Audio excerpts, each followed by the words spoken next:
अखलाकी क्या कहना चाहेंगे? आप माजूर हैं और माजूर होते हुए भी आपने मैट्रिक तक पढ़ा और मैट्रिक तक इस वक्त आप जब वो 100% हैंडीकैप हो चुके हैं, तो आगे का क्या प्लान है? आप क्या कहना चाहेंगे? आगे भी पढ़ूंगा। मुझे मुझका स्कूल काफ़ी दूर है, तो मुझे इस स्कूटी चाहिए। कुछ पहले खुद जाता था, आप भी ले जा सकता। 5-6 साल। अच्छा, 5 जी जी।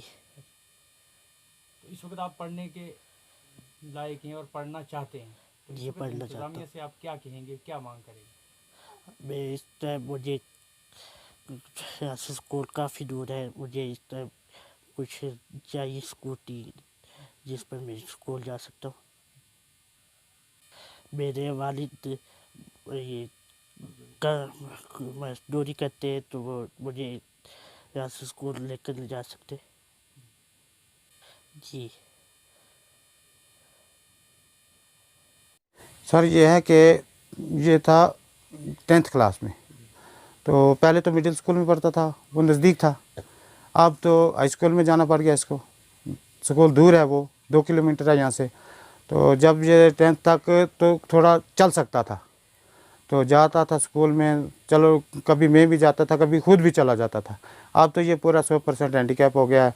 तो आगे का प्लान ये है कि मैं इसको पढ़ाना चाहता हूँ कि पढ़ाई के बगैर तो इसका कोई और है नहीं है, क्या सहारा है इसको, पढ़ाई का सहारा है।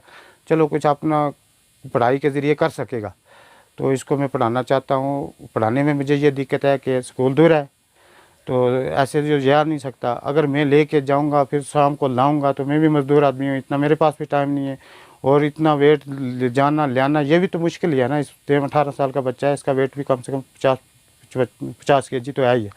इसमें मुझे दिक्कत आती है। अगर गवर्नमेंट की तरफ से मुझे कोई हेल्प हो, स्कूटी मिल जाए इसको, तो ये स्कूल जा सके और अपनी तालीम हासिल करे, तो आगे का इसकी ज़िंदगी का कुछ ना कुछ सहारा तो बनेगा ना पढ़ाई से। ये स्कूटी चला सकेगा? जी हाँ, चला सकेगा। हाथ तो इसके कम से कम काम करते हैं ना, पाँव नहीं काम करे, पाँव इसके भी नहीं काम करते, और ये जो घोड़े हैं इसके, ये भी तो नहीं काम करते हैं। लेकिन हाथ अगर इसको स्कूटी पर बिठा देंगे तो ये इंशाल्लाह स्कूल रोड अच्छी बन गई, आज स्कूल तक तो रोड अच्छी है हमारी, वहाँ ये स्कूटी पर जा सके।